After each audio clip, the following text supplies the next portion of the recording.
Okay, so I'm editing right now the Harlequin Harper, and my philosophy is that when I'm playing it and I stumble, that's the measure that I need to work on. So I'm going to start from the beginning.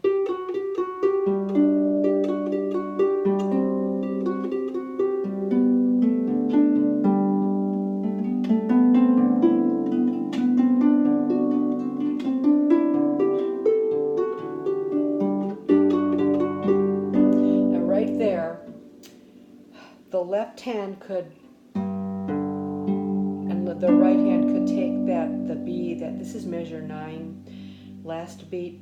There's a B in the left hand, could be easily taken by the right hand, giving the left hand an opportunity to get ready for the next measure.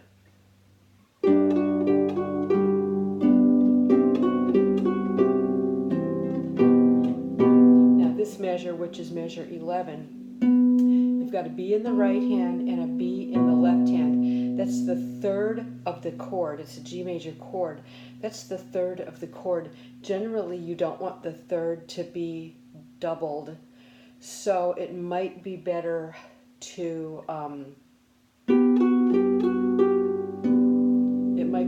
do something like this. Oops.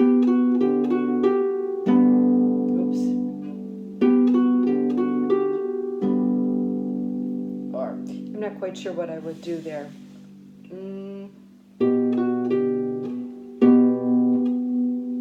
I might do something like this. This is measure 10.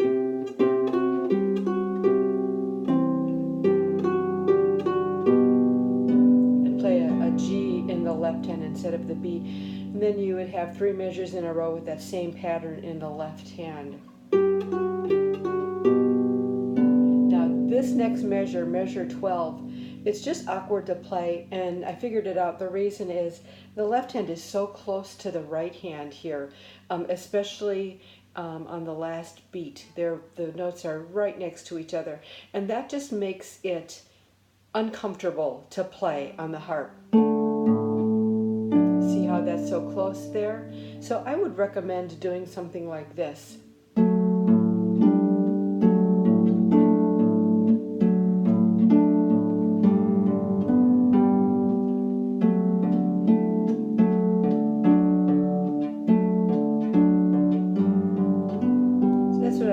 Measure 12.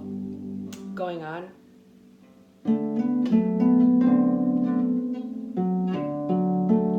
Let's try that again.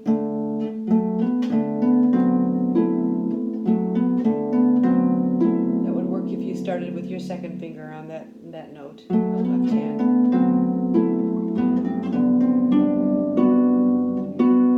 I'm not sure I like that chord.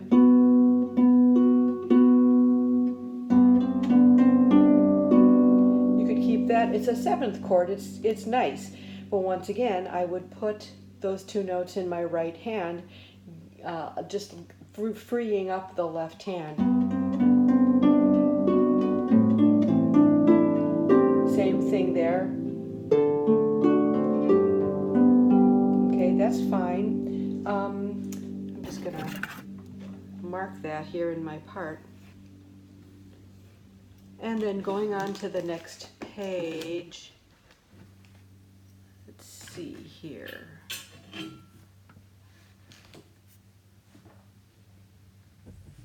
Okay.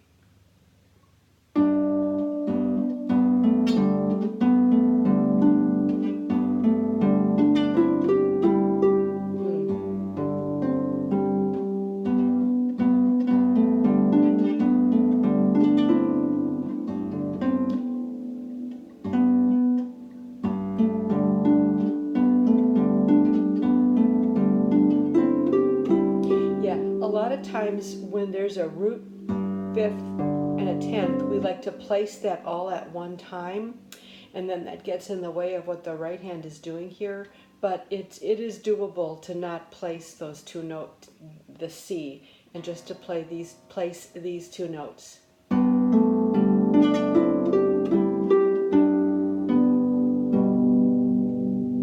then let's see. Okay, the problem with measure 19 is that in order to place it, you have the left thumb on the same note as the right fourth finger. Makes no sound there, so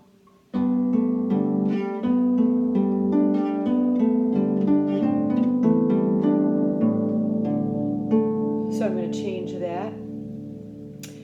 In measure 21,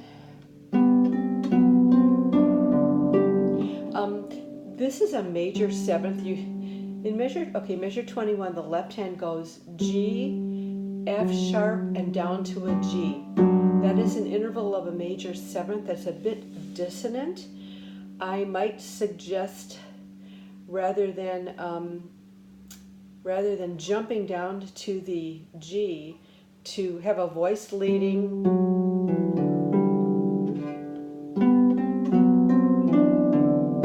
I just think that sounds better.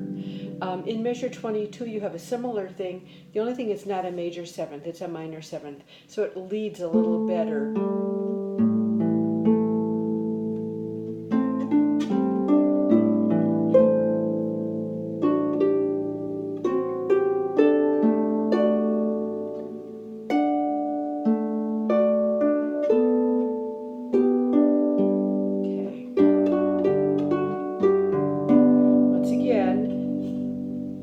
Right hand take those top two notes. That's the last beat on measure 25.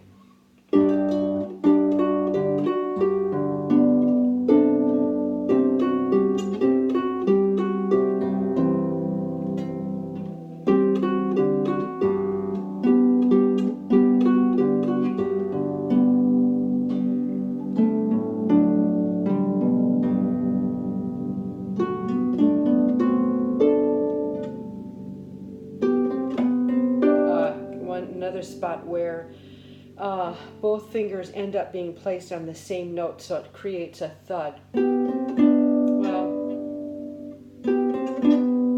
yeah, because the left thumb, this is measure 30, beat 3, the left hand plays a D, but it plays it very soon after the right hand plays that same note in beat 2. So I'm going to suggest doing something there to eliminate that problem.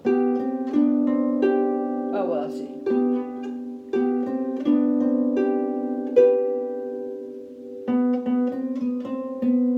The B again. Yeah, I think I would play up the B again rather than play the D, which is beat 3 of measure 30. So I'd play a B instead of a D there in the left hand. And then let's see.